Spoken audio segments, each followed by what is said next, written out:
ইবাদাল্লাহ, আল্লাহ সুবহানাহু ওয়া তাআলা আমাদেরকে শুধু মানুষ হিসাবে সৃষ্টি করে ছেড়ে দেননি, তিনি আমাদেরকে দেখিয়ে দিয়েছেন কিভাবে ভালো মানুষ হতে হয়, সুখী মানুষ হতে হয়, একটা সুন্দর সমাজ কি করে বিনির্মাণ করা যায়। বর্তমান বাস্তবতায় আমরা দেখি নানা রকম মতবাদ, নানা রকম জীবন দর্শন, ফালসাফা এবং নানা ধরনের সমাজ মানুষের কাছে আজকের অনেক আধুনিক সমাজের দৃষ্টান্ত উপস্থাপিত হয়েছে। আমরা দেখছি সারা বিশ্ব এখন অনেক ছোট, কোথায় কি হচ্ছে সবই আমরা জানি, দেখি। সেই পাশ্চাত্য সমাজ থেকে আরম্ভ করে আফ্রিকান সমাজ, মধ্যপ্রাচ্য কিংবা আমাদের এই মধ্য এশিয়া কিংবা দক্ষিণ এশিয়া, সবটাই আসলে এখন আমাদের জানার মধ্যে। আমরা দেখি যে অনেক জীবন দর্শন রয়েছে। কোথাও মানুষ শুধু রূহ বা আত্মার খোরাক নিয়ে ব্যস্ত, কোথাও মানুষ শুধু আকল বা বুদ্ধিবৃত্তিক বিষয়গুলো নিয়ে ব্যস্ত, অন্যগুলোকে সে ইগনোর করছে। আর অধিকাংশ মানুষ তারা দৈহিক এবং বৈষয়িক বিষয়গুলো নিয়ে ব্যস্ত। মানুষের দেহের কি চাহিদা এবং বিষয় সম্পত্তি গড়ে সে চাহিদা কিভাবে মেটাবে, অধিকাংশ মানুষ তা নিয়ে ব্যস্ত। ফলে বিভিন্ন দেশে আপনি দেখবেন যে বিশাল সম্পত্তি, সেগুলো অপব্যবহার হচ্ছে, সেগুলো নিয়ে কাড়াকাড়ি হচ্ছে। মানুষ অতিরিক্তভাবে কামনা বাসনার দিকে ধাবিত হচ্ছে। উন্নত সমাজগুলোতে নাইট ক্লাবে ভরে গেছে, মদের বার, নাচ গান, কনসার্ট, আনন্দ উল্লাস, অশ্লীলতা, এগুলো জীবনের একটা অপরিহার্য অংশ হয়ে দাঁড়িয়েছে। যারা ধনী, যারা সম্পদশালী, যারা ক্ষমতাশীল, তাদের প্রত্যেকের এটা হয়ে গেছে দৈনিক চর্চার অংশ। সময় পেলেই তারা এমন কিছুতে লিপ্ত হয় যেটা সুন্দর নয়, যেটা নৈতিকতার মানদণ্ডে টেকে না, যেটা ইসলাম অ্যালাউ করে না। এভাবে কি আসলে মানুষ সুখী হতে পারে? যদি তাই হতে পারত, তাহলে আমরা আজকে বিভীষিকাময় একটা জীবন বা জীবন ব্যবস্থা পাশ্চাত্যে দেখতে পেতাম না। সেখানে কি বিবাহ প্রথা প্রায় উঠে যায়নি? সেখানে কি অধিকাংশ মানুষ অশ্লীলভাবে চলে না? সেখানে কি পরিবারতন্ত্র নষ্ট হয়ে যায়নি? সেখানে মানুষ শুধুমাত্র জৈবিক কামনা বাসনার দিকেই ধাবিত হচ্ছে। ফলে জেনা, ব্যভিচার থেকে আরম্ভ করে সমকামিতা এবং যৌন বিকৃতি, ট্রাইসেক্স, বাইসেক্স সহ এই সব কিছু এবং পর্ণ, সব কিছু সেখানে ডাল ভাতের মতো হয়ে গেছে। এটা কি আসলে মানুষকে সুখ দিতে পারে? দিয়েছে? আসলে দেয়নি। আত্মহত্যার প্রবণতা বেড়ে গেছে, সংসার ভাঙার হার অনেক বেড়ে গেছে।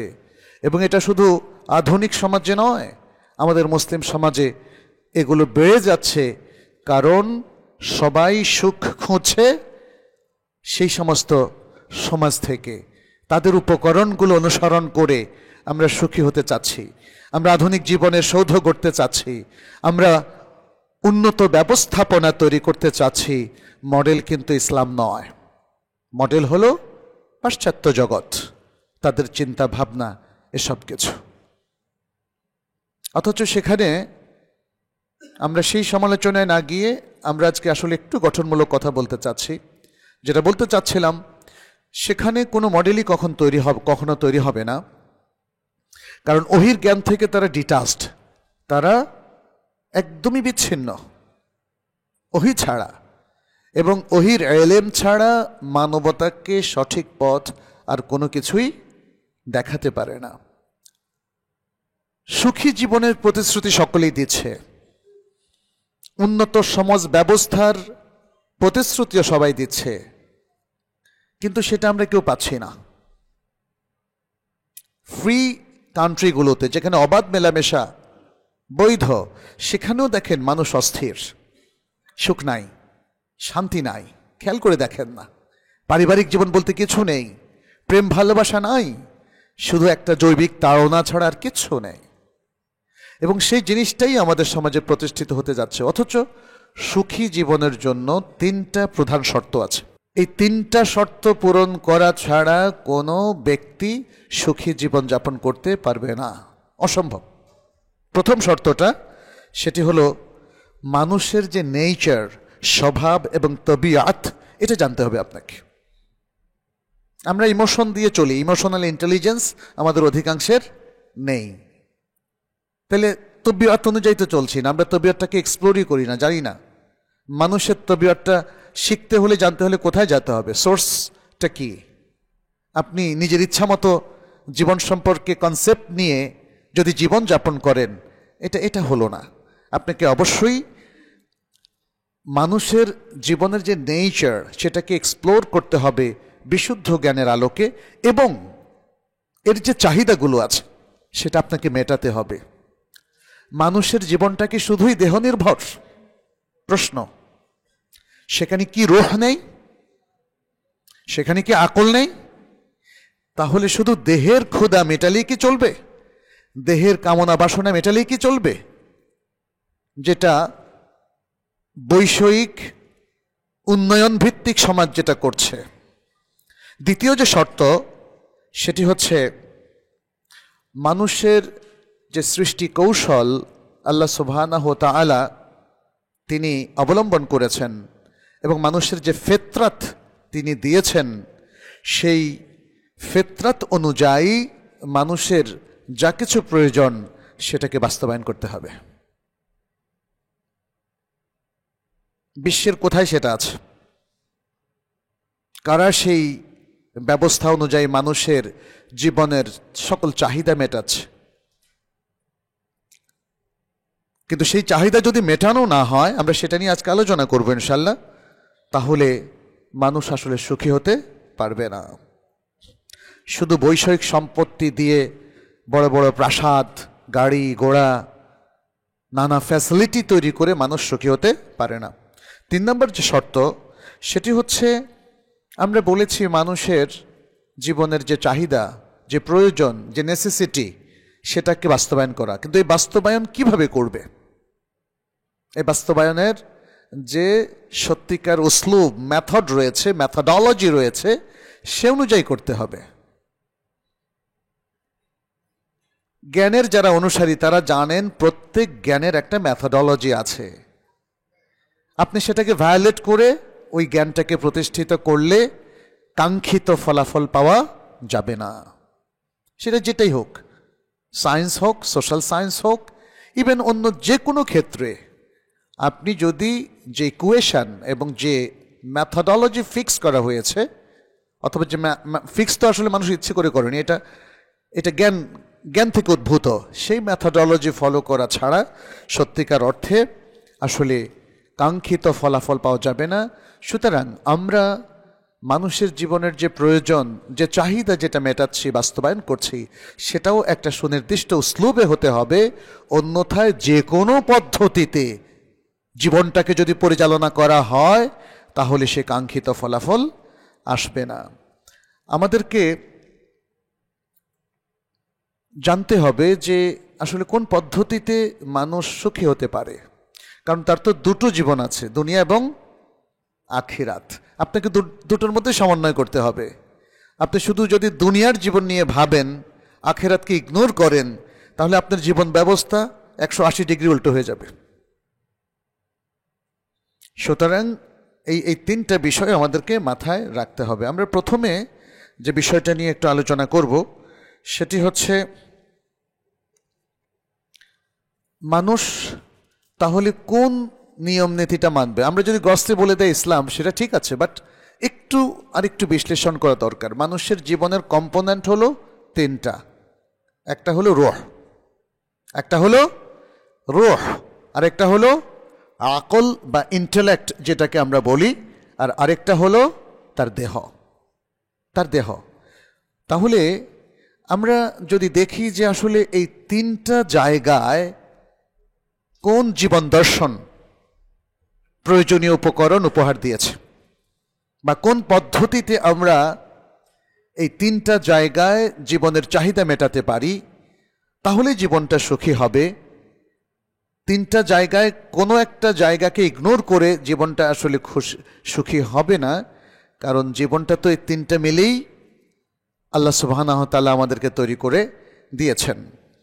আচ্ছা, এখানে রুহের বিষয়টা যদি আমরা আসি, আমরা দেখি যে আধুনিক যত জীবন দর্শন আছে এখানে রুহের গেদা বা খাদ্য নেই। রুহের নানামুখী খাদ্য প্রয়োজন, যেটা আপনি অন্য ইসলাম ছাড়া অন্য জায়গাগুলোতে পাবেন না। এটা বহু প্রমাণ আছে, এগুলো সোশ্যাল সার্ভে বা নানা রকম সায়েন্টিফিক রিসার্চের মাধ্যমেও পাওয়া যায়। আজকে কেন মানুষ অধিক হারে ইসলাম গ্রহণ করছে, যদিও তাদের ইসলাম গ্রহণ অনেকের ক্ষেত্রে প্রপারলি হচ্ছে না। কার হাতে ইসলাম গ্রহণ করছে, সেই ব্যক্তি কি ইসলামটাকে তার কাছে সঠিকভাবে উপস্থাপন করতে পারছে? এটা একটা বড় প্রশ্ন, তাই না? অনেকে শিয়াদের কাছে ইসলাম গ্রহণ করছে, অনেকে বিভ্রান্ত ফেরকার কাছে ইসলাম গ্রহণ করছে। ইসলাম গ্রহণ করার তার মূল কারণ হলো তার আগের প্রিভিয়াস লাইফটা তার কাছে বোরিং মনে হচ্ছে, তার কাছে মনে হচ্ছে it's not a good life, not a happy life. সুতরাং সে এখন হ্যাপিনেস সিক করতে গিয়ে সে ভাবছে নানা কারণে ইসলাম ইজ ওকে। কিন্তু ইসলাম তো আমরা দেখতে পাচ্ছি আমাদের অনেক মুসলিমের জীবনেও সঠিকভাবে উপস্থাপিত নয়, আছে তাই না? আমাদের অনেক মুসলিম তাদের জীবন লাইফস্টাইল দেখলে দেখবেন যে এক একজনের লাইফস্টাইল এক এক রকম। তাহলে ইসলামটা হলো কি করে? যদি মুসলিমরা ইসলামটাকেই ফলো করবে, তাহলে একাডেমিক যে নলেজটা সেটা তার থাকতে হবে এবং সে রিয়াল ইসলামিক লাইফ মেনটেন করবে। তাহলে সবার লাইফস্টাইল কাছাকাছি রকমের হবে। ইসলামের দুটো জিনিস আছে, এটা আমি আরো অনেকবার বলেছি, আবারও বলি। কিছু আছে ফিক্সড আইটেম, সেটেলড ইস্যু আছে না? আপনি 5 ওয়াক্ত সালাতকে কি নড়চড় করতে পারবেন? রাকাত সংখ্যা, 2 ঈদ, এরকম হিউজ ইস্যুজ আছে ইসলামে যেগুলো কমপ্লিটলি সেটেলড ইস্যু, এখানে প্রশ্ন তোলা যাবে না। এতদিন পরে যদি বলেন কোরআনের একটা সূরা নিয়ে আমার প্রশ্ন আছে, এতদিন পরে যদি বলেন হাদিসকে আমি গ্রহণ করতে পারছি না, এটা কি গ্রহণযোগ্য হবে বলেন? এগুলো সেটেলড ইস্যু। কোরআন এবং সুন্নাহ ইসলামের আননিমাসলি ইজমায়ের মাধ্যমে সেটেলড ইস্যু। এগুলো নিয়ে কোনো প্রশ্ন তোলা মানেই হচ্ছে কুফরি করা, ইসলাম থেকে বের হয়ে যাওয়া। তাহলে ইসলামের দ্বিতীয় এরিয়াটাতে মতভেদের সুযোগ আছে, যেখানে ইজতিহাদ করা যায়, যেখানে গবেষণা করা যায়, গবেষণা মধ্য দিয়ে কিছু ইখতিলাফ তৈরি হয়। এই জন্য আমাদের ওলামায়ে কেরাম অনেক জায়গায় ইখতিলাফ করেছেন, এটা দোষ না, এটা তাদের গুণ। কিন্তু হোল জিনিসটাকে কিভাবে আমি আপনি ভিজুয়ালাইজ করছি, ওখানেই আমাদের প্রবলেম। জ্ঞানের জগতে সঠিকভাবে সন্তরণ করতে পারছি না, যেভাবে অনেকে পুকুরে, দিঘিতে কিংবা নদীতে সাঁতার কাটতে পারেন না। এটা কি পুকুর, নদী আর সাগরের দোষ নাকি আপনার দোষ? জ্ঞানের জগতে যিনি ঠিকমতো সন্তরণ করতে পারছেন না, সন্তরণ মানে সাঁতার কাটা, তাহলে যিনি সাঁতার কাটতে পারছেন না এটা তার ঘাটতি, তার ত্রুটি, তার দোষ, এটা জ্ঞানের কোনো দোষ নয়, এটা বুঝতে হবে। তাহলে ইজতিহাদ যেখানে করা যায়, গবেষণা, সেখানে কিছু ইখতিলাফ থাকবেই।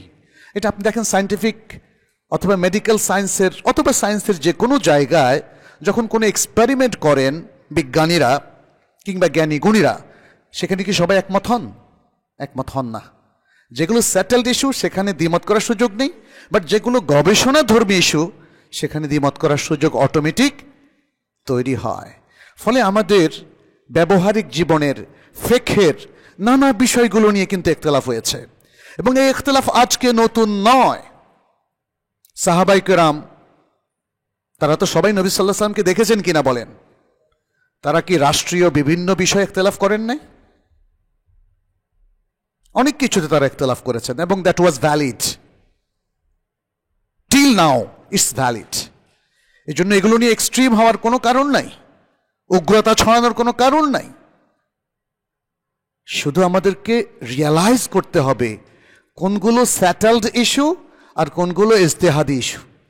ফলে ইজতেহাদি ইস্যুতে আমরা কি করব? তাহলে ইজতেহাদি ইস্যুতে আমরা বলবো যে গবেষণার পরে এটাই আমাদের কাছে অধিক সঠিক মনে হয়, এটা নিয়ে ঝগড়া করার কোনো কারণ নাই। যাই হোক, আমরা বলছিলাম তাহলে ইসলামের স্যাটেলড ইস্যু প্রচুর, এবং আমাদের মুসলিম উম্মাহ শুরু থেকে আজ পর্যন্ত 1400 বছরের সকল ইমামরা এই স্যাটেলড ইস্যুগুলোতে কোনো ইখতিলাফ করেন নাই। তাহলে সেখান থেকে আমাদের জীবনের মূল মন্ত্রটা নিতে হবে। আপনি দেখেন রুহের জন্য ইসলাম কি করেছে, অনেক কিছু করেছে। দেখেন কোরআন তেলাওয়াত, কোরআন তেলাওয়াতের মধ্যে আপনি যে প্রশান্তি পাবেন এটা তো পরীক্ষিত। সুন্দর একটা তেলাওয়াত আপনি শুনতে থাকেন, কি যে ভালো লাগে, আর যদি অর্থ বুঝেন তাহলে আরো অসাধারণ লাগে। আলা বিযিকরিল্লাহি তাতমাইন্নুল কুলুব, আল্লাহর যিকিরের মধ্যে সবচেয়ে উত্তম যিকির হচ্ছে কোরআনের তেলাওয়াত, নিজে করা বা আরেকজনের তেলাওয়াত শোনা। এর মধ্য দিয়ে মানুষের অন্তর প্রশান্ত হয়, মানুষের অন্তর প্রশান্ত হয়। ওয়া ইযা তুলিয়াত আলাইহিম আয়াতুহু যাদাতহুম ঈমানা, যখন তাদের কাছে আল্লাহর কোরআন তেলাওয়াত করা হয় তাদের ঈমান বেড়ে যায়। মুসলিম চরম প্রশান্তি লাভ করে যখন তার ঈমান ইনক্রিজ করতে থাকে, তার দেহ মন শোণিত সব কিছু একটা অপার জান্নাতি আনন্দে উদ্বেলিত হয়। আপনি দেখেন না কোরআন তেলাওয়াত, ছোট বাচ্চাকে যখন কোরআন তেলাওয়াত মৃদু লয়ে দেবেন সে ঘুমিয়ে পড়বে। এভাবে সালাত, রাসূল সাল্লাল্লাহু আলাইহি সাল্লাম, এটা বিশুদ্ধ হাদিসে এসছে, যখনই কোনো অস্থির হওয়ার মতো টেনশন করার মতো কোনো ইস্যু আসতো তিনি সালাতে দাঁড়িয়ে যেতেন। তিনি বেলাল বিন রাবাহ রাদিয়াল্লাহু তাআলা আনহুকে বলেছিলেন, বলতেন আরিহনা বিহা ইয়া বেলাল, আরিহনা বিহা ইয়া বেলাল, বেলাল সালাত দিয়ে আমাদেরকে প্রশান্ত করো। আজকে আমাদের কয়জন সালাতে রেগুলার বলেন তো? সালাত দিয়ে আপনি প্রশান্ত হবেন কি করে? সালাত তো আপনার চর্চায়ও নাই, বিশ্বাসেও নাই। সালাত তরক করা যে কুফরি, রাসূল সাল্লাল্লাহু আলাইহি ওয়াসাল্লাম নিজে ফতোয়া দিয়েছেন, ভার্ডিক্ট দিয়েছেন, সেটাও তো অনেকের জানা নেই। বিপর্যয়টা কোন দিক থেকে এসছে জানেন? মূল বিপর্যয়টা এসছে জাহালাত থেকে, ইগনোরেন্স থেকে। আমরা এলেমটাই ধারণ করছি না, জানি না। আপনার রুহের কেদা কোত্থেকে আসবে? আপনি কি ঠিক মতো সালাত পড়েন? আপনি কি রমাদানের সিয়ামগুলো রাখেন? আপনি কি হজ ফরজ হওয়ার পরবর্তী বছরই হজ করেন? আপনি কি সক্ষম হলে মাঝে মাঝে ভালো কাজগুলো করেন? কারণ ইসলামের ভালো কাজগুলো দুরকম, একটা হলো আল্লাহর হকের সাথে রিলেটেড, সেগুলো ফরজের পাশাপাশি নফল করা, নফল সালাত, রাতের তাহাজ্জুদ, সালাতুদ দুহা, এরকম আরো অন্যান্য সালাতগুলো পড়া। আর পাশাপাশি নফল সিয়াম, প্রত্যেক সপ্তাহে সোমবার এবং বৃহস্পতিবার সিয়াম, আশুরার সিয়াম, যারা নন হাজি তাদের জন্য আরাফার সিয়াম। অসংখ্য সুযোগ আল্লাহ সুবহানাহু ওয়া তাআলা দিয়েছেন। এটা কেন? যাতে আমাদের রুহানিয়াত, আমাদের আত্মিক প্রশান্তি, আত্মার প্রবৃদ্ধি এবং আত্মার উন্নয়ন যাতে প্রতিষ্ঠিত হয়। আত্মার উন্নয়নের কাজগুলো তো আমরা ছেড়ে দিয়েছি, আমরা এটাকে নিছক ধর্মীয় কাজ মনে করছি। সালাত মানুষের সবকিছু সার্বিক উন্নয়নে সহযোগিতা করে। সালাত মানুষকে একদিকে প্রশান্তি যেমন দেয়, অন্যদিকে তাকে ভালো কাজের দিকে উদ্বুদ্ধ করে, অন্যদিকে তাকে অন্যায় এবং অশ্লীলতা থেকে বিরত রাখে। এটা তো কোরআনের বক্তব্য, তাই না? তাহলে সালাতের যে আত্মিক প্রভাব, আত্মাকে পরিশুদ্ধ করার যে চমৎকার আয়োজন এবং প্রোগ্রাম সালাতের মাধ্যমে অর্জিত হয়, সেটা তো আমাদের শিক্ষার মধ্যে নাই। আজকে আমরা সফট স্কিল পড়াই, সফট স্কিলের কোর্স করাই, কিন্তু দেখেন সেখানে সালাতের কথা আছে কিনা আমার জানা নেই। সেকুলার অ্যাপ্রোচের মধ্যে রুহের খাদ্যের কোনো যোগান নাই। অতএব আধুনিক সমাজে আপনি যতই কোয়ান্টাম মেথড করেন, সিলভার মেথড করেন, গোল্ডেন মেথড করেন, কিংবা আধুনিক যে কোনো মেথডই অ্যাপ্লাই করেন, জীবনের কিন্তু শান্তি আসবে না। এটা পরীক্ষিত, এটা পরীক্ষিত। একজন সিম্পল মানুষ যিনি করে ঘরে থাকেন আর আল্লাহর দেওয়া রুহের গেদাগুলো তিনি নিয়ে থাকেন, ইবাদতটাকে চমৎকারভাবে পালন করেন, দুনিয়াতে তার চেয়ে সুখী মানুষ পাবেন না। আপনার আমার কাছে কোটি টাকা হয়তো সুখের অবলম্বন, একটা মার্সিডিজ গাড়ি হয়তো আমাদের সুখটাকে আরো উচ্চকিত করে, কিন্তু মনে রাখবেন সজ্জন আল্লাহর ভালো বান্দাদের কাছে এগুলো বালা মুসিবত। দুনিয়াদারি আমাদের উপর চাপ সৃষ্টি করে, আল্লাহ থেকে ডিটাচ করে দেয়, আল্লাহর নৈকট্যের পথে বাধা সৃষ্টি করে, ফলে রুহানিয়াত বা আত্মিক উন্নয়ন যেটাকে আমরা বলি সেটা আর অর্জিত হয় না। আজকে কেন দুর্ভিক্ষ লেগে গেছে নৈতিকতার? কেন আজকে সত্যবাদী সৎ মানুষের আকাল পড়েছে? এই কারণে যিনি সালাতে পড়েন না, আপনি কিভাবে এক্সপেক্ট করতে পারেন তিনি সৎ থাকবেন? যিনি আল্লাহর সাথে সৎ নন, তিনি আল্লাহর বান্দাদের সাথে কিভাবে সৎ হবেন বলেন তো? তাই না? এই বিষয়গুলো নিয়ে ভাবতে হবে আমাদেরকে। রুহানিয়ত বৃদ্ধির জন্য এবং আত্মিক উন্নয়নের জন্য ইসলাম আরো অনেকগুলো কাজ আমাদেরকে দিয়েছে। সেগুলো আমি জানি না আমরা পালন করি কি না, কিন্তু পালন না করলে রুহানিয়ত উন্নত হবে না। প্রত্যেকটা জায়গায় দেখেন আল্লাহকে স্মরণের একটা সুন্দর ব্যবস্থা করে দিয়েছে। আপনি বিসমিল্লাহ বলবেন, ঘরে ঢোকার সময় বিসমিল্লাহ বলে ঢুকবেন, খাবেন বিসমিল্লাহ বলে, শেষ করবেন আলহামদুলিল্লাহ বলে। শেষে বিসমিল্লাহ না, কি আলহামদুলিল্লাহ, কারণ অলরেডি আপনি আল্লাহর বিশাল নেয়ামত খেয়ে নিজেকে পরিপুষ্ট করেছেন। সে আল্লাহর প্রতি আপনার একটা লয়ালিটি আছে, দায়বদ্ধতা আছে, আল্লাহ সে শুকরিয়া আপনাকে আদায় করতে হবে। আপনি দেখেন না, যিনি আপনার প্রতি এহসান করছেন আপনার আশেপাশের মানুষ, দেখবেন যে আপনার মন সবসময় ব্যাকুল থাকে কখন তাকে বলবেন থ্যাংক ইউ, শুকরান লাকা ইয়া আখি, ভাই আপনাকে ধন্যবাদ, আমার বিপদে আপনি দাঁড়িয়েছেন, আমার চিকিৎসায় আপনি হেল্প করেছেন, তাই না? ব্যাকুল হয়ে থাকে মনটা, কিন্তু আল্লাহর জন্য ব্যাকুল হয় না কেন?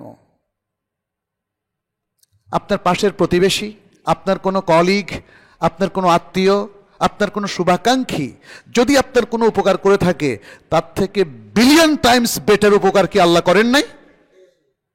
সে কথা কেন ভুলে যাচ্ছেন? তাহলে কিভাবে আপনার আত্মার উন্নয়ন হবে? আপনি আপনার স্রষ্টার কৃতিত্ব দিচ্ছেন না, স্রষ্টার কাছে যে আপনার দায়বদ্ধতা আছে সেটাকে আপনি ইগনোর করছেন, ভুলে যাচ্ছেন। এভাবে তো আত্মার উন্নয়ন হয় না। আল্লাহ তো আপনার কাছে বেশি কিছু চান নাই, আল্লাহ তার নিজের বেনিফিটের জন্য কিছু চেয়েছেন আমাদের কাছে, বলেন তো? এই যে আল্লাহ বলেছেন ওমা খালাকতুল জিন্না ওয়াল ইনসা ইল্লা লিয়াবুদুন, জিন এবং ইনসানকে আমার ইবাদতের জন্যই শুধু আমি সৃষ্টি করেছি, এটা কার বেনিফিটের জন্য বলেন তো? আমাদের নিজেদের আত্মার উন্নয়ন, আমাদের চারিত্রিক উন্নয়ন, আমাদের নৈতিক উন্নয়নের জন্য। ইবাদত মানুষকে পৃথিবীর শ্রেষ্ঠ মানুষে পরিণত করে। আসলে সত্যিকার ইবাদত গুজার মানুষ, যারা আত্মাকে সব দিক থেকে উন্নত করতে পেরেছে, তারাই তো শ্রেষ্ঠ জাতি হবে। আমরা যখন কোরআন পড়ি আমরা মনে করছি আমরা কুনতুম খায়রা উম্মাতিন উখরিজাত লিন-নাস তা'মুরুনা বিল মা'রুফি ওয়া তানহাউনা আনিল মুনকার ওয়া তু'মিনুনা বিল্লাহ, তোমরাই উত্তম জাতি যাদেরকে মানুষের কল্যাণের জন্য সৃষ্টি করা হয়েছে, তোমরা সৎ কাজের আদেশ দিবে, অসৎ কাজ থেকে নিষেধ করবে এবং আল্লাহর প্রতি ঈমান রাখবে। এ কি আমাদের সেই সব লোক যারা সালাত পড়ে না? এরা কি আমাদের সেই সব লোক যারা সিয়াম রাখে না? এরা কি আমাদের সেই সব লোক যারা ঘুষ খায়? এরা কি আমাদের সেই সব লোক যারা কণ্ঠ, সুদ, অশ্লীলতা, চুরি, চামারি, দুর্নীতির মধ্যে নিমজ্জিত হয়েছে? এই অ্যাড্রেস, এই সম্বোধন কি তাদের জন্যে? এই সম্বোধন মূলত সেই সকল মুসলিমের জন্যে যারা তাদের রুহের উন্নয়ন ঘটাতে পেরেছে রেগুলার পাংচুয়াল মুসলিম হওয়ার মধ্য দিয়ে, রিয়াল এবং সত্যবাদী মুসলিম হওয়ার মধ্য দিয়ে, যারা আল্লাহর প্রতি তাদের দায়বদ্ধতাকে স্বীকার করে এবং আল্লাহর নির্দেশকে সঠিকভাবে মেনে চলে, তাদের পক্ষেই সম্ভব শ্রেষ্ঠ জাতি হওয়া। যারা আল্লাহকে ফাঁকি দেয়, যারা ইসলামী কাজগুলোকে ইগনোর করে, যারা অসততার মধ্যে আছে, তারা কি করে শ্রেষ্ঠ হয় বলেন তো? শ্রেষ্ঠত্বের কোনো আলামত নেই, অথচ আমরা আত্মতৃপ্তি লাভ করছি। আমাদের মুসলিমদেরকে বলেছে, কারণ আমি নিজেকেও মুসলিমের একজন গর্বিত সদস্য মনে করি, কিন্তু যদি তাই মনে করি তাহলে আমাদের আত্মার খোরাকের ব্যবস্থা আমাদেরকে করতে হবে। আমাদেরকে মনে রাখতে হবে এই জগৎটা অস্থায়ী আমার জন্য। জগৎটা হয়তো লং টাইম লাস্টিং করবে, বাট কোরআন বলছে একটা সময় এই বাহ্যিক জগৎগুলো ধ্বংস হয়ে যাবে। বলেনি কিয়ামতের সাথে সাথে দুনিয়ার এই বাহ্যিক জগৎ যেগুলো আমরা দেখছি, এই দুনিয়ার বাইরের আসমান জমিন যেগুলো আল্লাহ তাআলাই বলেছেন, আল্লাহ যা চান, দেখেন আল্লাহ যা চান সেটা ছাড়া বাকিগুলো ধ্বংস হয়ে যাবে, এটা কোরআনের বক্তব্য। তাহলে দেখা যাচ্ছে যে আল্লাহ চাইলে কিছু জিনিস তিনি এক্সেপশনাল করে রাখবেন, বাকি জিনিসগুলো তিনি ধ্বংস করে দেবেন। তাহলে এই ধ্বংসযোগ্য জীবনের জন্যে আমরা এত ব্যস্ত কেন?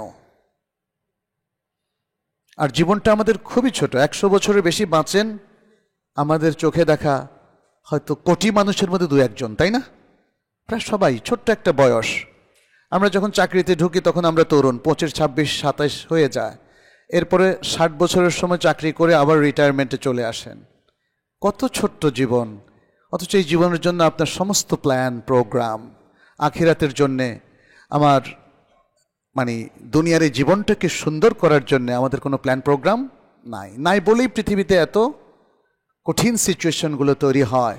সবাই লোভী, সবাই দুনিয়ার ক্ষমতা চায়, সবাই দুনিয়ার টাকা পয়সা চায়, আরেকজনকে ঠকিয়ে নিজে বড়লোক হতে চায় এবং অন্যায় অত্যাচার অবিচার করে তারা নিজেদের আনন্দ উল্লাস করতে চায়।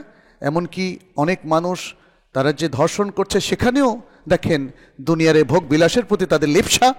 এসব কিছু আমাদেরকে মানুষ থেকে অমানুষের জায়গায় নিয়ে গিয়েছে।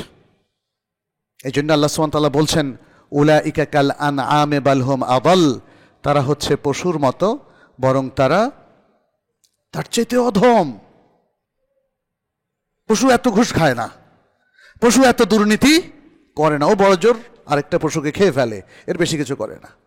মানুষ যা করে এটা অকল্পনীয়। মানুষ যে অন্যায় করে এটা মনে হয় আল্লাহর আর কোনো সৃষ্টি করে না। ফলে আল্লাহ তাআলা তাকে কোথাও কোথাও পশুর চাইতে অধম বলেছেন। এদের রুহানিয়াত নাই, এরা তাদের রুহের অস্তিত্বকে স্বীকার করে না। রুহের উন্নতি প্রয়োজন, এদের জীবন দর্শনের মধ্যে সেটা নেই। কিন্তু আপনারাই বলুন, আমাদের রুহের উন্নয়ন কি প্রয়োজন নেই? রুহের উন্নয়ন ছাড়া আমরা কি আসলে ভালো মুসলিম হওয়ার কোনো সুযোগ আছে? কোনো সুযোগ নেই প্রিয় ভাইরা, সেটা আমাদেরকে মনে রাখতে হবে। এই জন্যই আমরা দেখি রাসূল সাল্লাল্লাহু আলাইহি ওয়াসাল্লাম রাত জেগে প্রায় প্রতি রাতে তিনি তাহাজ্জুদ পড়তেন। আল্লাহ তাআলা তাকে শুধু নবুয়ত দিয়ে শ্রেষ্ঠ করেননি, তার জীবনের লাইফস্টাইলটা দেখেন, সবচেয়ে শ্রেষ্ঠ লাইফস্টাইল।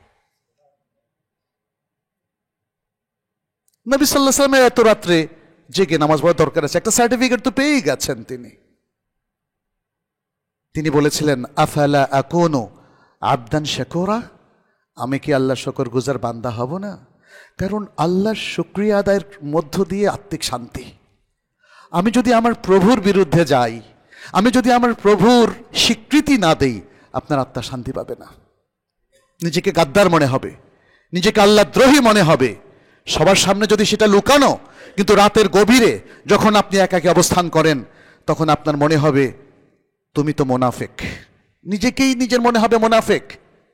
সেটা হয়তো অনেকেই সেটা মানুষের সামনে প্রকাশ করে না, কিন্তু সে জানে সে মুনাফিক, সে জানে সে দুর্নীতিবাজ।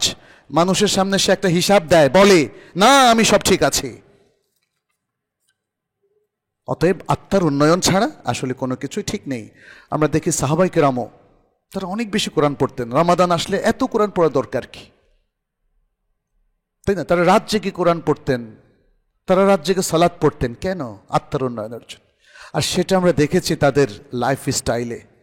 আবু বকর রাদিয়াল্লাহু তাআলা আনহু, ওমর রাদিয়াল্লাহু তাআলা আনহু, ওসমান বিন আফফান রাদিয়াল্লাহু তাআলা আনহু এবং আলী ইবনে আবি তালিব রাদিয়াল্লাহু তাআলা আনহু সহ সকল সাহাবাদের লাইফ স্টাইলটা যদি একটু খুঁটিয়ে দেখেন, শ্রেষ্ঠ মানুষের সকল বৈশিষ্ট্য আপনি তাদের মধ্যে পাবেন। আত্মার উন্নয়নে তাদের কি ভূমিকা ছিল সেটাও একটু এক্সপ্লোর করে দেখবেন। তারা আমাদের মতো ফাঁকিবাজ মুসলিম ছিলেন না। সুযোগ পেলে সালাতবাদ, আমলবাদ, এইভাবে কোনো শ্রেষ্ঠ মানুষ গড়ে ওঠে না প্রিয় ভাইয়েরা।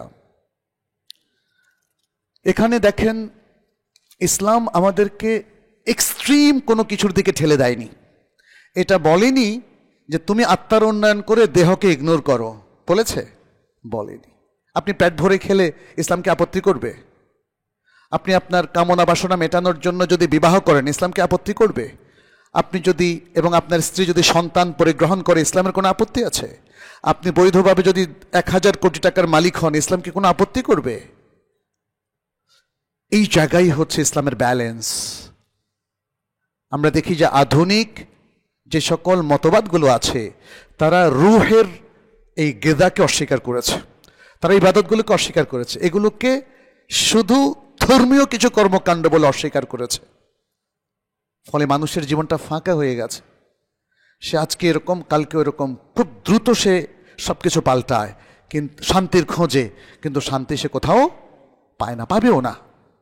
একজন ভালো মুসলিম, একজন সাদাসিধে আটপৌড়ে মানুষ যিনি আল্লাহওয়ালা, দেখেন আল্লাহি সে পৃথিবীর সুখী মানুষ। আপনি তার কাছে যে জিজ্ঞেস করেন, সে বলবে I am the happiest being in this world.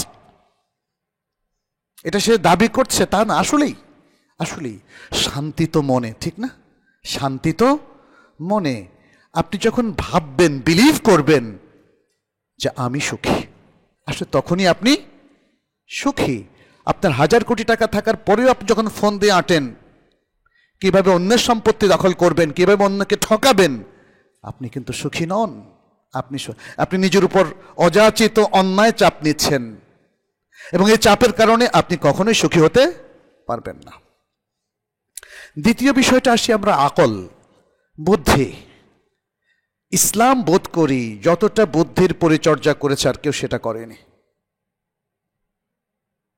ইসলাম বহু জায়গায় বলেছে লিকাউমি ইয়াকিলুন, যারা আকলমন্দ, বিবেকবান, বুদ্ধিমান মানুষ, তাদের জন্য ইসলাম হলো নিদর্শন, ইসলাম তাদের জন্য রিলিজিয়ন ইত্যাদি নানাভাবে বলেছেন। ফাতাবিরু ইয়া উলিল আবসার, সূরা আল হাশরের মধ্যে আল্লাহ তাআলা বলছেন, হে চক্ষুষ্মান লোকেরা, এই চক্ষু হচ্ছে অন্তর্চক্ষু, বুদ্ধির চক্ষু। হে চক্ষুষ্মান লোকেরা, তোমরা ইবরাত হাসিল করো, তোমরা লেসন নাও, শিক্ষা গ্রহণ করো। কিছু মুখস্থ বলির নাম শিক্ষা না, অবজারভেশন থেকে আমরা যে শিক্ষাটা নিচ্ছি, এখানে সে কথা বলা হয়েছে। তাদেরকে অতীত জাতির বিভিন্ন ঘটনা তুলে ধরা হয়েছে, আল্লাহ তাআলার পক্ষ থেকে যে শাস্তিগুলো এসেছিল সেগুলো বর্ণনা করা হয়েছে, এবং বলা হয়েছে এ থেকে তোমরা শিক্ষা নাও। ফাকসুসিল কাসাস লাআল্লাহুম ইয়াতাফাক্কারুন, অতীতের বাস্তব কাহিনীগুলো বর্ণনা করুন তাদের কাছে, মানুষদের কাছে, যেন তারা এটা নিয়ে চিন্তা গবেষণা করে। এটা আকলের কাজ, চিন্তা গবেষণা এটা আকলের কাজ, উপলব্ধি এটা আকলের কাজ। ইসলাম আকলকে চূড়ান্ত গুরুত্ব দিয়েছে, আকলকে ইসলাম পরিচর্যার কথা বলেছে। চমৎকার চমৎকার সব বচন, এত ইমপ্রেসিভ কথাবার্তা। আফালা ইয়ানজুরুনা ইলাল ইবিলি কাইফা খুলিকাত, তারা কি উটের দিকে দেখে না যে কিভাবে, কি বিস্ময়কর ভাবে এই উটকে সৃষ্টি করা হয়েছে? ওয়া ইলাস সামাই কাইফা রুফিআত, আসমানের দিকে দেখে না যে কিভাবে এটাকে উঁচু করা হয়েছে? অন্য আয়াতে এসেছে বেগায়রে আমাদিন তারাওনা, কোন স্তম্ভ ছাড়াই, কোন স্তম্ভ ছাড়াই আল্লাহ তাআলা আকাশকে উঁচু করেছেন। আকাশও একটা সৃষ্টি। আপনি হয়তো বলবেন মহাশূন্য, এখানে আর অনেক ডিসকাশন আছে, যাই হোক। ওয়া ইলাল জিবালি কাইফা নুসিবাত, আর পাহাড়গুলোর দিকে, পর্বতমালার দিকে যে কিভাবে এগুলোকে গেড়ে দেওয়া হয়েছে। পর্বতমালা কিন্তু একটা কিলকের মতো, আপনি যদি পর্বতমালা উঠিয়ে ফেলেন তাহলে একটা ইকোলজিক্যাল বিপর্যয় দেখা দেয়। আমাদের বাংলাদেশেও আপনারা জানেন, পাহাড় কেটে ফেলার কারণে অনেক সময় পাহাড় থেকে ধস নামে এবং একটা ইকোলজিক্যাল বিপর্যয় তৈরি হয়, অনেক মানুষ মারা গিয়েছে আমরা জানি। ওয়া ইলাল আরদি কাইফা সুতিহাত, এবং এই জমিনের দিকে তারা তাকিয়ে দেখে না যে কিভাবে এটাকে সম্প্রসারিত করা হয়েছে, বিছিয়ে দেওয়া হয়েছে। এভাবে আল্লাহ তাআলা বলেন তো কাকে অ্যাড্রেস করছেন? আল্লাহ আমাদের আকলকে অ্যাড্রেস করছেন, কারণ আকল না থাকলে এগুলো উপলব্ধি করার কোনো সুযোগ নেই। এভাবে ইসলাম বারবার আমাদেরকে আকলকে কাজে লাগানোর কথা বলেছে। আকল আল্লাহর সৃষ্টির মধ্যে একটা বিস্ময়কর সৃষ্টি, যা তিনি মানুষকে দিয়েছেন, অন্য প্রাণীকে দেন নাই। অন্য প্রাণীকে বুঝের ক্ষমতা দিয়েছেন, কিন্তু আকল দিয়েছেন শুধু মানুষকে। আকলকে বলা হয় আল আকলু মানাত আত তাকলিফ। এই যে অনেক কিছু ফরজ ওয়াজিব করেছেন, এটা আকলের কারণে। যে ব্যক্তির আকল সলব হয়ে যায়, আকল চলে যায় নানা কারণে, হয়তো সে পাগল হয়ে গেল, অথবা বেহুশ হয়ে গেল, অথবা তার মেমোরি নষ্ট হয়ে গেল, স্ট্রোকের রোগীদের ক্ষেত্রে যেটা হয়, তখন তার উপর আর কোনো ফরজ ওয়াজিব কার্যকর থাকে না। তাহলে বালেগ হওয়ার পরে আকলটা যদি ঠিক থাকে, তখন আপনার উপর ফরজ ওয়াজিব যে আল আহকামে শারঈয়া, শারঈ যে বিধান, সেটা কার্যকর হবে, অন্যথায় হবে না। ফলে আকলকে ইসলাম গুরুত্ব দিয়েছে যেন আকলকে আমরা প্রোটেক্ট করি। আমাদের যে 5টা এসেনশিয়ালস আছে, এটাকে বলা হয় আরবিতে আদ-দারুরিয়াতুল খামস। মাকাসিদে শরিয়ার আলোকে আমাদের ওলামা ইকরাম সে বহু আগ থেকে আলোচনা করেছেন। 5টা এসেনশিয়ালস, তার মধ্যে আকলের হেফাজত হলো 3 নম্বরে। একটা হলো দ্বীনের হেফাজত, আরেকটা হলো জানের হেফাজত, আরেকটা হলো আকলের হেফাজত, আরেকটা হলো সম্পদের হেফাজত, আরেকটা হলো বংশধারা এবং হিউম্যান ডিগনিটির হেফাজত। তাহলে আকলের হেফাজতটা আপনি কিভাবে করবেন? আকলকে শুদ্ধ রাখবেন, সেলিম রাখবেন, যে কোনো অনইসলামিক ধ্যান ধারণা থেকে এটাকে মুক্ত রাখবেন, অশ্লীল ধ্যান ধারণা থেকে এটাকে যেমন মুক্ত রাখবেন, এটাকে ইন্টেলেকচুয়ালি করতে হবে আপনাকে। অশ্লীল ধ্যান ধারণা যেন কোনো মতে ঢুকে পড়তে না পারে, আপনি একটা প্রোটেকশন, একটা শিল্ড ব্যবহার করবেন। আর পাশাপাশি অশ্লীলতাও যেন ঢুকতে না পারে, এই জন্য আপনি অশ্লীল নাটক দেখা, সিনেমা, অশ্লীল কনসার্টে যাওয়া, এসব কিছু থেকে নিজেকে মুক্ত রাখবেন। আর আকলটা যেন নষ্ট না হয়ে যায়, সেজন্য মদ পান, তারপরে আরও যে সমস্ত ড্রাগস আছে যেগুলো সেবন করলে আকল ক্ষতিগ্রস্ত হয়, যেমন হিরোইন, ইয়াবা, এরকম যে সমস্ত মাদকগুলো আছে, এগুলো থেকে আর আকলকে প্রোটেক্ট করার কথা ইসলাম বলেছে। সকল ধরনের মাদককে কি হারাম করা হয়নি? ইসলামে কোনো মাদক সেবনকেই জায়েজ করা হয়নি। It is for the protection of human intellect. তাহলে আকলকে আপনার সব দিক থেকেই প্রোটেকশনটা দিতে হবে। আপনি যদি এমন কিছু পড়েন, জানেন, এমন কোনো গ্রুপের সাথে যোগ দেন যেখানে ইসলাম বিরোধী হয়ে যাবে আপনার আকলটা, এই যে মাইন্ড সেটিংটা আমরা বলছি, it is related to your আকল, সেটা কিন্তু আপনার জন্য বিপর্যয় নিয়ে আসবে। আজকে মুসলিমদের বিপর্যয় এখান থেকে সৃষ্টি হয়েছে, যখন তারা ওরিয়েন্টালিস্টদের ধ্যান ধারণা দ্বারা প্রভাবিত হয়েছে, কিংবা অনইসলামিক চিন্তাধারাগুলো তারা আমদানি করেছে, ইম্পোর্ট করেছে from outside of Islamic society এবং নন মুসলিম কান্ট্রিজ, নন মুসলিম কৃষ্টি এবং কালচার থেকে, তখনই কিন্তু বিপর্যয় দেখা দিয়েছে আমাদের মুসলিম আকলে। মুসলিম আকল, আল আকলুল মুসলিম এটাকে বলা হয়। মুসলিম ইন্টেলেক্টের মধ্যে একটা ডিস্টর্শন এবং একটা ধ্বংস, একটা বিচ্যুতি, একটা মিসগাইডেন্স, মিসলিডিং দেখা দিয়েছে। ইসলাম আকলকে এই সব কিছু থেকে প্রোটেক্ট করতে বলেছে, বারবার বলেছে মানুষ যেন আকলকে কাজে লাগিয়ে তারা যেন এই বিষয়গুলো প্রোটেক্ট করে। এখানে দেখেন দুটো জিনিস ইসলাম এখানে আমাদেরকে বলেছে। দুটো মূলনীতি বলছে, আপনি যখন কোনো কিছু নিয়ে ভাববেন, আপনার প্রিভিয়াস ব্যাকগ্রাউন্ডটাকে একটু ডিডাক্ট করে ফেলতে হবে, রিমুভ করে ফেলতে হবে।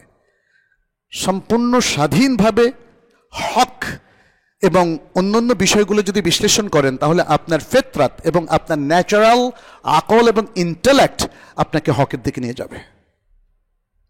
এটা যে কোনো ক্ষেত্রে, এটা শুধু ইসলাম না। আপনি মেডিকেল ডক্টর, তাহলে নিউট্রালি একটা সায়েন্টিফিক রিসার্চ আপনি কন্ডাক্ট করেন, আপনি কি সঠিকটাই বুঝবেন না ভুলটাই বুঝবেন বলেন? আর যদি প্রিভিয়াস ব্যাকগ্রাউন্ড দ্বারা আগে আক্রান্ত থাকেন, তাহলে ওই তালগাছটা আমার এই টাইপের একটা জাজমেন্ট আসবে, যেটা আমাকে কখনোই সঠিক হকের মধ্যে নেবে না। এই জন্য ইসলাম আকলকে কাজে লাগাতে বলেছে যে এতকাল আমরা যে আমলগুলো করছি, কিংবা আমরা যে কবরে বিভিন্ন দরগায় যে আমলগুলো দেখছি, অনেকের হয়তো বলবেন ইট ইজ মাই ট্র্যাডিশন, আমার বাবা, আমার দাদা সবাইকে দেখেছি ট্র্যাডিশনের মধ্যে থাকতে। এখন কি করণীয়?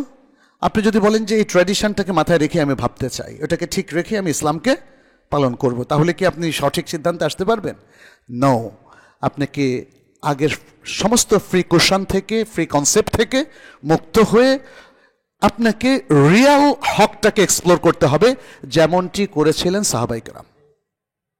প্রত্যেক সাহাবায়ে কেরাম তাদের আগের যে মূর্তি পূজা বা অন্যান্য ধ্যান ধারণা সবগুলোকে ত্যাগ করেছিলেন কিনা? করে সম্পূর্ণ মাথা মগজকে স্বাধীন করেছেন, তারপর তারা হকের মধ্যে এসেছেন। দ্বিতীয় বিষয় হচ্ছে অনুমান ভিত্তিক চিন্তা ভাবনা বাদ দিতে হবে। ইত্তেবাউয যান, কোরআন এটাকে খুব ক্রিটিসাইজ করেছে। ইত্তেবাউয যান, যারা ভুল পথে থাকে তারা সবসময় অনুমান ভিত্তিক কাজ করে।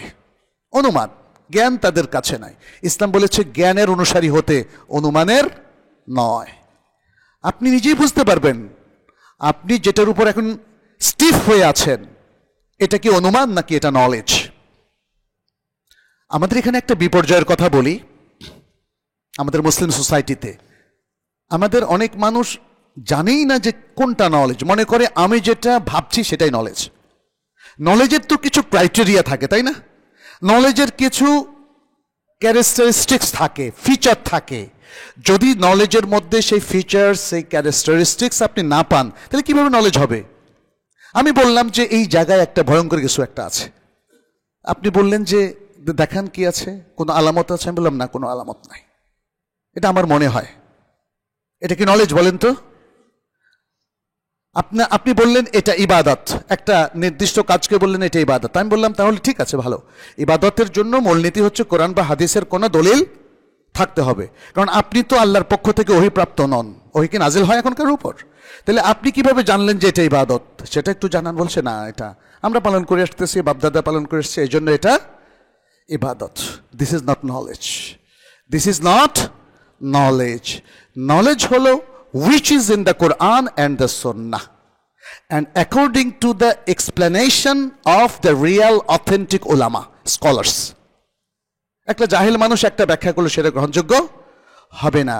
একজন রিয়াল স্কলার যদি আমাদের কাছে কথা তুলে ধরেন সেটা আমাদের কাছে গ্রহণযোগ্য হবে। ঠিক একজন হাতুড়ে ডাক্তারের prescription is not valid, at the same time একজন রিয়াল ডক্টর, ফিজিশিয়ান, তিনি যদি আমাদেরকে প্রেসক্রাইব করেন আমরা সেটাতে বিশ্বাস করতে আমাদের কোনো আপত্তি নেই। বুঝতে পেরেছ তো? এটা ব্যাপারটা এমন। আরেকটা জিনিস একটু সংক্ষেপে বলি, সময়ও শেষ, আজকে হয়তো লম্বা কথা আর বলা যাবে না। আকল আর এলেমের কথা আমরা বলেছি, আমরা শুরুতে এলেমের কথা বারবার বলেছি, তাই না? তারপর রুহের কথা বললাম, তারপর আকলের কথা বললাম। আকলকে বললাম যে সর্বোচ্চ গুরুত্ব দিতে, কারণ ইসলাম সর্বোচ্চ গুরুত্ব দিয়েছে। কিন্তু এখানে একটা জায়গায় প্রায়োরিটি ম্যানেজমেন্টে আমাদেরকে ব্যালেন্স রক্ষা করতে হবে। যদি আমরা দেখি এলেম এক কথা বলছে আর আমার আকল আরেক কথা বলছে, কোনটাকে মানবো আমরা? এলেম না আকলকে প্রাধান্য দেব এখানে? এলেম। জাস্ট এই রুলসটা মেনে চলবেন, এলেম। বিকজ আপনি তো আল্লাহর সমপর্যায়ে যাননি, যাওয়া সম্ভব? স্রষ্টা, খালেক, মালিক হচ্ছেন কে? আল্লাহ। তার সমকক্ষ কেউ হতে পারে না। অতএব আল্লাহর কাছ থেকে যে এলেমটা এসেছে, পৃথিবীর সকল মানব গোষ্ঠী, 800 কোটি মানুষ মিলেও তাদের আকলটা আল্লাহর জ্ঞানের সমকক্ষ হতে পারে না। Just keep in your mind. এই ইনফরমেশনটা আপনার মাথায় রাখুন, তাহলে আপনি আর পথ হারাবেন না। যখন আকল আর এলেমের মধ্যে সংঘর্ষ, কনফ্লিক্ট দেখা দেবে, তখন এলেমটাকে আমরা আগে রাখবো, আকলটাকে সরিয়ে রাখবো এবং আকলটাকে বাধ্য করবো টু ফলো দ্য এলম, টু ফলো দ্য এলম। সর্বশেষ কথাটা খুব সংক্ষেপে শেষ করি। তৃতীয় হচ্ছে আমাদের দেহ। আমাদের দেহ, ইসলাম কিন্তু দেহের অধিকারকে ইসলাম সার্টিফাই করেছে, বিবাহ শাদী জায়েজ করেছে। দেহ খেতে চায়, খাওয়ার জন্য টাকা লাগে, টাকা কামাই করেন, পরিশ্রম করেন। তারপরে পৃথিবীর অধিকাংশ জিনিসই খালাকা লাকুম মা ফিল আরদি জামিআ, তোমাদের জন্য সব কিছু আল্লাহ সৃষ্টি করেছেন। শুধুমাত্র যেমন সূরা আল আনআম সহ কিছু সূরার আয়াতে এসছে যে আল্লাহ অল্প কিছু জিনিস হারাম করে দিয়েছেন, না বাকি সব হালাল। এই জন্য একটা কায়দা বলা হয় আল আসলু ফিল আশিয়া আল ইবাহা। যে কোনো জিনিসের মধ্যে বেসিক প্রিন্সিপাল হচ্ছে it is permitted, it is halal, accept those things which are prohibited by the Quran or Sunnah. কোরআন সুন্নাহ যেটাকে হারাম বলেছে এটা ছাড়া সব কিছু হালাল। তাহলে আল্লাহ তাআলা মানুষের দেহের সমস্ত মাতালেব, সমস্ত চাহিদা কিন্তু পূরণের ব্যবস্থা করে দিয়েছেন, কিন্তু এই ব্যবস্থাপনাকে লঙ্ঘন করে অতিরিক্ত কিছু করা যাবে না। যা হালাল করে দিয়েছেন, আপনার লোভ হচ্ছে এখন হারামের দিকে, এটা হবে না। আপনার স্ত্রী আছে, আপনার লোভ হচ্ছে অন্য নারীর দিকে, no, it is not allowed. একজন নারীর স্বামী আছে, তার অন্য পুরুষের প্রতি দৃষ্টি গেল, নো, নট অ্যালাউড। আপনার যথেষ্ট টাকা আছে, কিন্তু আপনার লোভ হচ্ছে না আমার 1000 কোটি টাকা চাই, সুইস ব্যাংকে রাখতে হবে, ইটস নট অ্যালাউড। ব্যাস, এই ব্যালেন্সটা যদি আমরা করতে পারি তাহলে জীবনটা সুখী হবে। একটা জিনিস মনে রাখবেন, এই যে রূহ, আকল এবং জিসমের ব্যালেন্সের কথা যদি বলছি, কোনো সমাজের অধিকাংশ মানুষ, আমি বলবো না সবাই, কিছু লোক অপরাধ প্রবণতায় ভোগে, তাদের জন্য আইন আছে, আদালত আছে, কিন্তু অধিকাংশ মানুষের এডুকেশন সিস্টেম, কৃষ্টি কালচার এতটাই উন্নত করতে হবে যেন তারা এই ব্যালেন্সটা রক্ষা করে।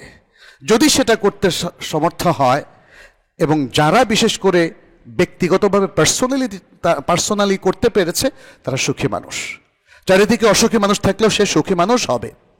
আর একটা সোসাইটিতে অধিকাংশ মানুষ যদি এভাবে নিজেদেরকে তৈরি করতে পারে, সেই সোসাইটি সুখী সোসাইটি হবে। সুখের বিভিন্ন নীতি আছে। কেউ মনে করেন পশুর মতো যা ইচ্ছা তাই করতে পারলে তো সে সুখী, সেই মিজান, সেই স্কেল কিন্তু আমাদের কাছে গ্রহণযোগ্য নয়। কেউ মনে করে যে অশ্লীল জীবনযাপন করতে পারলে আমি সুখী, কেউ মনে করে যে অনেক টাকা, সেটা অবৈধ উপায়েও যদি আসে আমার কাছে তবু আমি সুখী। এগুলো কিন্তু ইউনিভার্সালি গ্রহণযোগ্য নয়।